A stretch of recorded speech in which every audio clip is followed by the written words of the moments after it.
कभी सोचा है कि इच्छा या डिजायर के मामले में हमारे दिमाग के अंदर आखिर चल क्या रहा है? आज हम एक बहुत ही दिलचस्प वैज्ञानिक रहस्य को समझने वाले हैं। इसे एक जासूसी कहानी की तरह देखिए। बस यहाँ सुराख उंगलियों के निशान नहीं, बल्कि हमारे अपने दिमाग के अंदर की हलचलें हैं। तो ये रही वो बड़ी पहेली, जब यौन इच्छा कम हो जाती है तो क्या पुरुषों और महिलाओं के दिमाग में एक ही तरह की बात होती है? देखिए, लंबे समय तक ये एक अनसुलझी गुत्थी थी, लेकिन अब ब्रेन स्कैन की मदद से हमें कुछ बहुत ही हैरान कर देने वाले जवाब मिलने शुरू हो गए हैं। तो इस जटिल विषय को अच्छी तरह समझने के लिए हम इसे 5 हिस्सों में देखेंगे। पहले हम असल में समस्या क्या है वो समझेंगे, फिर हम देखेंगे कि वैज्ञानिकों ने इसकी जांच कैसे की, उसके बाद हम उन नतीजों पर बात करेंगे जो सामने आए, और फिर इन सुरागों को आपस में जोड़कर देखेंगे, और आखिर में ये जानेंगे कि इस खोज से भविष्य में क्या बदल सकता है। तो चलिए शुरू करते हैं। ठीक है, तो शुरू करते हैं पहले सेक्शन से। इस पूरी जांच के केंद्र में एक ऐसी मेडिकल कंडीशन है जो है तो बहुत आम, लेकिन अक्सर उस पर बात नहीं होती। इसे कहते हैं hypo active sexual desire disorder, या शॉर्ट में HSD। लेकिन यहाँ एक बात समझना बहुत जरूरी है, ये सिर्फ कम इच्छा होना नहीं है। इस स्लाइड पर जो एक शब्द असल में मायने रखता है वो है तनाव। यही वो व्यक्तिगत परेशानी है जो इसे एक असली मेडिकल कंडीशन बनाती है। और ऐसा मत सोचिए कि ये कोई बहुत ही रेयर चीज है। रिसर्च बताती है कि लगभग 10% महिलाएं अपनी जिंदगी में कभी ना कभी इससे गुजरती हैं, मतलब हर 10 में से एक। ये एक काफी बड़ी और फैली हुई समस्या है। और हाँ, पुरुष भी इससे अछूते नहीं हैं। ये लगभग 8% पुरुषों को प्रभावित करता है। लेकिन यहीं से कहानी में एक बहुत बड़ा ट्विस्ट आता है, जैसा कि हम आगे देखेंगे। और यही असली पहेली। HSD को समझने का हमारा जो मेन साइंटिफिक मॉडल है वो पूरी तरह से महिलाओं पर हुई रिसर्च पर आधारित है। पुरुषों को तो जैसे विज्ञान ने नजरअंदाजी कर दिया। इसका नतीजा अक्सर उनका गलत तशखीस होता है और इनके लिए कोई अप्रूव्ड इलाज भी नहीं है। ये हमारे ज्ञान में एक बहुत बड़ा गैप है। तो फिर वैज्ञानिकों ने इस गुत्थी को सुलझाया कैसे? जवाब काफी मजेदार था। उन्होंने तय किया कि वो सीधे दिमाग के अंदर झांक कर देखेंगे। इसके लिए उन्होंने एक बहुत ही स्मार्ट एक्सपेरिमेंट डिजाइन किया ताकि वे रियल टाइम में दिमागी हलचल को देख सकें और सुराग ढूंढ सकें। उन्होंने fMRI नाम की एक तकनीक का इस्तेमाल किया। इसे आप दिमाग के लिए एक तरह का लाइव वेदर मैप समझ सकते हैं। ये दिखाता है कि दिमाग के कौन से हिस्से किसी खास समय पर ज्यादा गर्म हो जाते हैं, मतलब एक्टिव हो जाते हैं। इस स्टडी के लिए HSD से गुजर रहे 32 पुरुषों और 32 महिलाओं को स्कैनर में लिटाकर कुछ वीडियो दिखाए गए।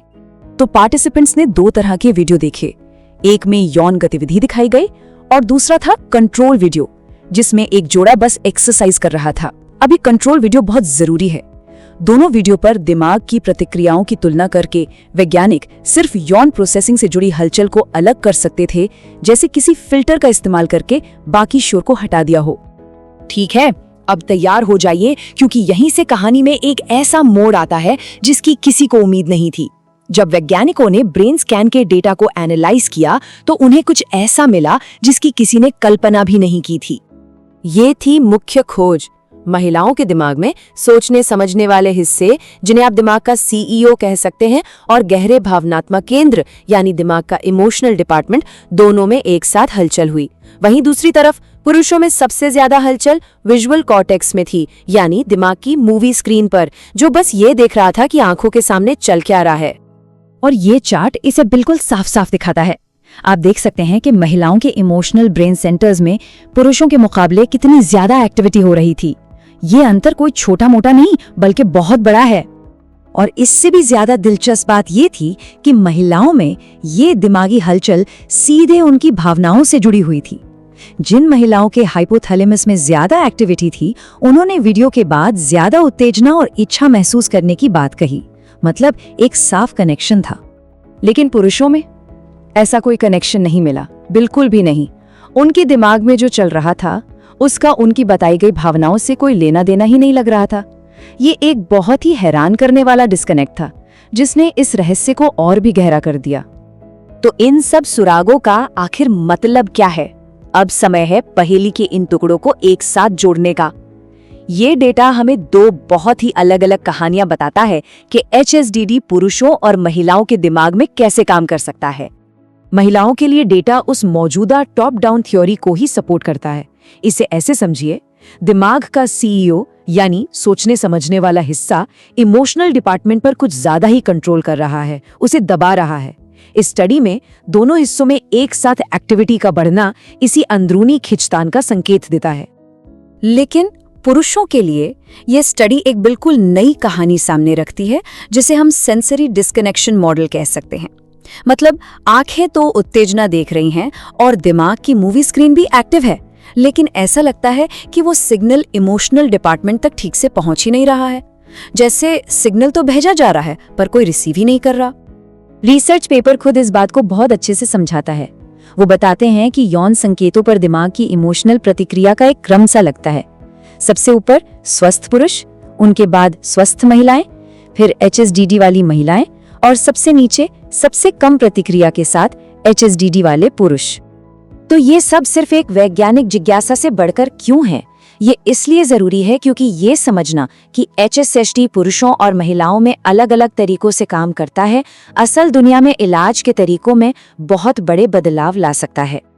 सबसे जरूरी बात यह है, एक ही इलाज सबके लिए वाला तरीका यहाँ काम नहीं करेगा। महिलाओं के लिए इलाज का फोकस उस जरूरत से ज्यादा एक्टिव CEO को शांत करने या इमोशनल डिपार्टमेंट को बूस्ट करने पे हो सकता है, जबकि पुरुषों के लिए इलाज का लक्ष्य उस मूवी स्क्रीन और इमोशनल डिपार्टमेंट के बीच के टूटे हुए कनेक्शन को ठीक करना हो सकता है। पेपर में तो ये भी कहा गया है कि साइकेडेलिक थेरेपी जैसी नई थेरेपी इन कनेक्शनों को फिर से बनाने में मददगार हो सकती हैं। और ये सब हमें एक बहुत ही दिलचस्प सवाल पर लाकर छोड़ देता है।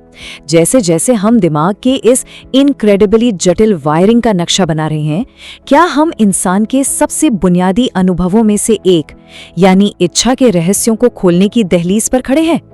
ये रिसर्च निश्चित रूप से उस दिशा में एक बहुत बड़ा और जरूरी कदम है।